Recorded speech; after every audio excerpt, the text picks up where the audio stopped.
The Lost Kings, Part 2. Half brother, he managed, then corrected himself. I mean, she's my half sister. I mean, and is she also half elven? The stranger prodded. Valan frowned. No, our fathers? I think our fathers were different. And you ended up in the city, the barbarian said. We were left here, Valan managed, failing to keep the sudden stab of hurt from his voice. Left? The stranger's interest sharpened. I don't know why, Valan said, answering the man's next most logical question. I wasn't going to ask. Sure you were, Valan assured him. Everyone does in time. The man looked at him, and Valan read the truth in his gaze. He managed a weak smile. See? The man's lips twisted in chagrin. That does not change the urgency, he stated. I don't understand why they've come, Valan admitted. The city's a long way from the road to the capital. They're not after the capital, the stranger said. Then what? The stranger lifted his head, staring at the wall behind Valan. That I do not know. These Oshalan, they've lived on our border for years, peacefully. So, the same mother, but different fathers, and your sister is not half elven, the dragon said. Yet you are? Valen sighed heavily. Durea is fully elven. Yet they seek her, the dragon said it as though trying to understand what was behind it. They seek all half-breeds, Valen said. Half elven, half orc, half sea, half wood elf, half Tindraki, half plainsman. It doesn't matter. The Oshalan give them to their allies and he choked on the words, unable to say what came next. The dragon had no such difficulty. They killed them, he said. Horribly by our standards. Our? The word was out before Valen could stop it. The dragon's mouth twisted, his next words holding a wry edge. I have lived in these lands longer than you, boy. Valen ducked his head, but the dragon went on. At least I know why they have come, he said. Because of the half-breeds, Valen half joked. Because the White Mountains made them, the dragon replied, continuing as though Valen hadn't just taken a breath to ask what mountains had to do with it. The real question is what hold the elves have over this army that compels them to do as they are told. You mean they aren't the Oshalan's allies? Valen asked.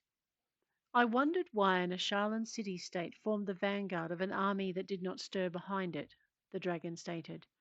And if that city-state's army is targeting half-breeds and half-breeds only and comes from a land where half-breeds are tolerated, then the motivation has to come from their allies. And I have seen their allies. The elves? Valen wanted to know. The White Mountain elves, the dragon corrected. Valen stared at him, not wanting to mine for the information or interrupt whatever thoughts were bringing that look to the dragon's face. The Ashalans are being forced to war, the dragon noted, one city-state at a time. The White Mountains have found a means to leverage them. Them and who else, I wonder? And why this city? Valen asked. Because I've asked around and our neighbours are fine. The outlying farms are fine. As long as they don't sell their grain to our merchants, the dragon pointed out. There was that hour again, as though the dragon claimed citizenship not just of the country, but of this city in particular. Valen hadn't known a dragon lived locally. Why do you think this city prospered in these wilds? It asked, amused as it invaded his mind. Keep out of my head, Valen snapped, and ask your questions on the outside. The dragon snorted, amused. Your sister, it said, changing the subject. She's half wood elf, half. Valen swept his hand up and down his own narrow form. Half whatever. He stopped, his brain catching up with what kind of elf made up their other half. Ye gods, he whispered, his eyes widening as he pushed abruptly to his feet. They're after us. The dragon rose too, grabbing him by the shoulders and shoving him forcefully back into his chair. Sit. Valen fought to find his feet, then to slide out of the creature's grasp and under the table, gasping with pain as claws penetrated his jerkin to pierce the skin. My sister! It is your mother we need to find, the dragon reprimanded him. They're here to do a cleansing ceremony.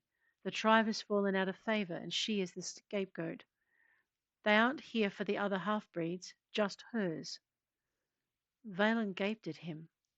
But why? For the cleansing ceremony, the dragon replied shortly. His face darkened.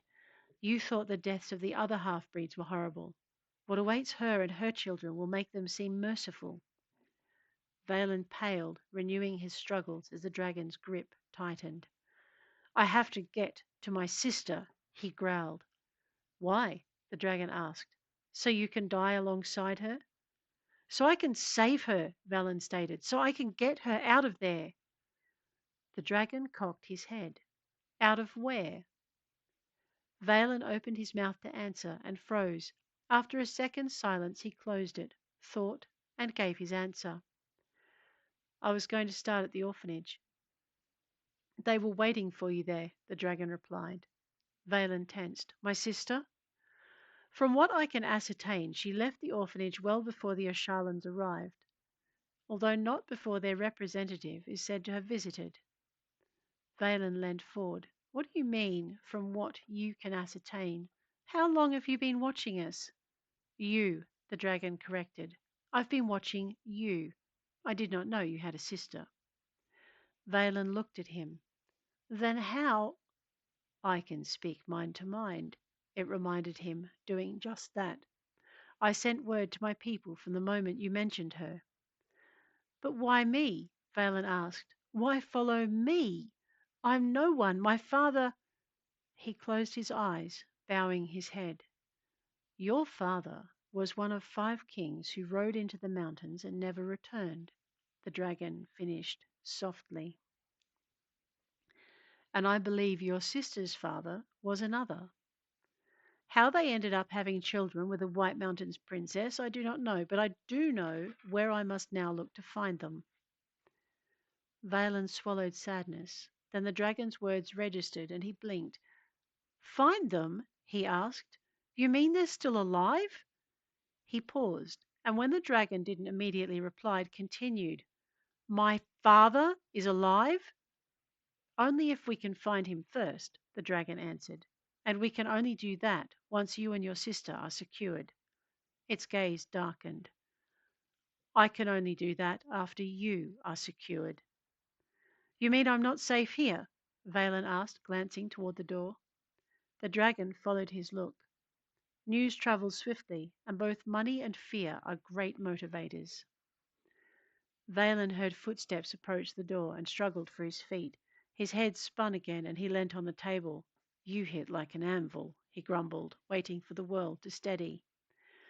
You were in a battle rage, the dragon replied, and there is only one way to snap a warrior out of that.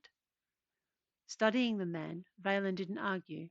He figured the dragon knew, even if he'd never heard of a Northman with a dragon totem. Valen snorted softly to himself. Who am I kidding? He thought. I know as much of my father's people as I do of my mother's. Who are the White Mountain Elves, anyway?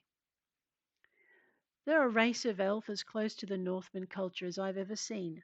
The dragon spoke, answering his question as if he'd said it out loud. I wish you wouldn't do that, he said. The dragon shrugged, his huge shoulders rippling the pelt draped across them. How do you do that? He asked. I thought shifters lost their clothing when they changed. The Northman smiled. If I was human, I would, but I am dragon first. Dragons have totems? Valen asked, and the dragon shook his head. No, some dragons can take humanoid form, he explained, and some take on the beast forms. Very few can use a limited form of both, but that is rare. Most of us have one alternate form only. And you? Valen prodded. How many forms can you take? This is my preferred form when I walk among humans, the dragon replied. And your preferred name?